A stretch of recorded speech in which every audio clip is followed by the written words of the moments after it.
Washington mornings on the Mall. 105.9 FM. And AM 630. WMAL. 7:37 on WMAL, where Washington comes to talk. It's Mornings on the Mall with Brian and Larry. Hey, coming up at 8:05, we're going to be joined in studio by Emily Miller. Her brand new book, Emily Gets Her Gun, is in bookstores. We're going to talk with her about it and about gun laws in the area. Then at 8:35, Brett Baer from Fox News Channel joins us for our weekly visit. I'm Larry O'Connor, alongside Brian Wilson. Joining us on the line now is S.E. Cupp, the new co-host of CNN's new Crossfire show, which is going to launch on Monday, isn't it, Emily? I mean, isn't it, S.E.? It is, yeah. We actually moved up the launch a week so that we could get in on the Syria debate. All right, so, I mean, that's what I want to start with, if I could. It looks like right now, if the vote were held today, that the president would not have the support of at least the House of Representatives. And even so, some 200 members of Congress, of the House, are probably poised to vote to support the president, even though the public opinion polls show that it is not a very popular move across the board nationwide. How do you think this is all going to play out? Yeah, I mean, it's not surprising to me that Congress is confused about this, or that the American public is confused, or that the international community is confused. Because I think when it comes to the United States leadership on Syria over the past 2 years, it's safe to say it's been very confused. And I don't think the president's made an adequate case over all of this time to anyone, really, including Congress, as to what exactly is at stake in Syria. And I believe intervention is necessary. I think we have a moral case, and I think we have a case for national security.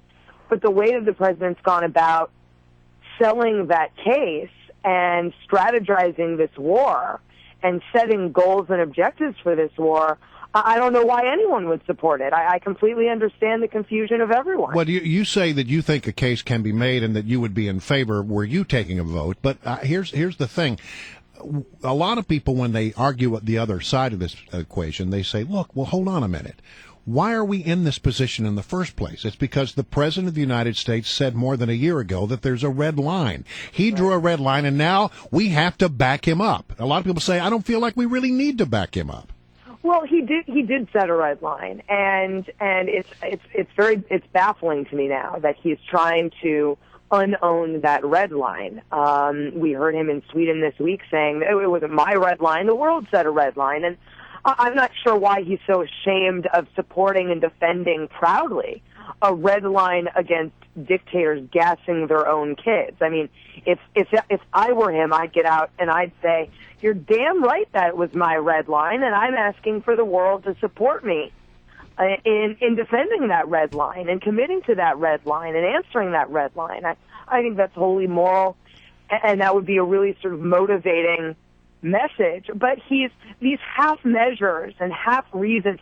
Charlie Rangel this week actually called it being part pregnant. I mean, that really does adequate. Far be it for me to agree with anything Charlie Rangel has ever said. Strange bedfellows. I mean, that has been sort of the feeling ever since the president has weighed in on Syria. We're going to have red lines, but we're not going to ask you to do anything about them. We need to go in, but I'm not going to tell you that we're going to change the course of the war when we do. I mean, there's just not a whole lot of clarity here or leadership.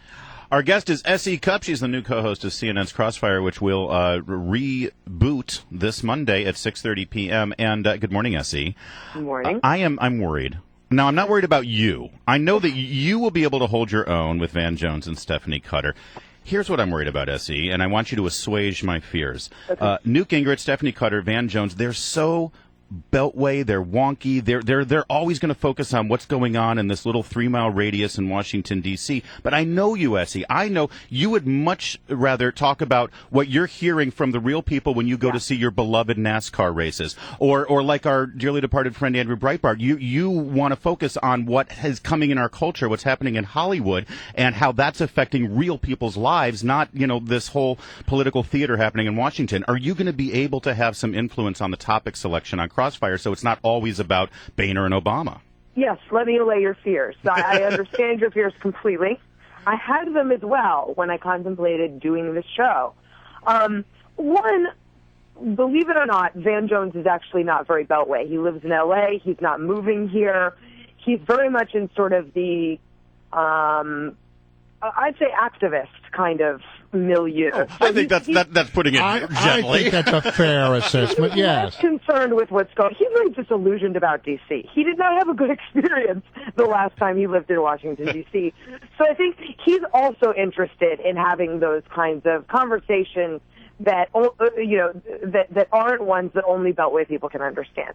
Stephanie and Newt are obviously D.C. creatures, and so they're going to bring a lot of, political sort of policy heft to our conversations. However, as you pointed out, I spend time with, NASCAR people and hunting people and fishing people, and I go out into small communities and I want to talk about things that they're talking about around their dinner table. Now, sometimes that's politics. Sometimes that's the debt. Rarely is it John Boehner. Yes. Rarely.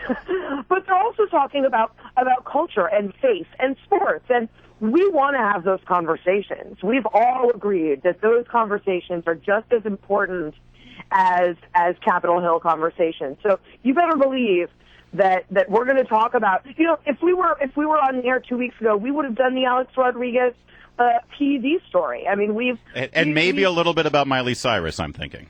Maybe.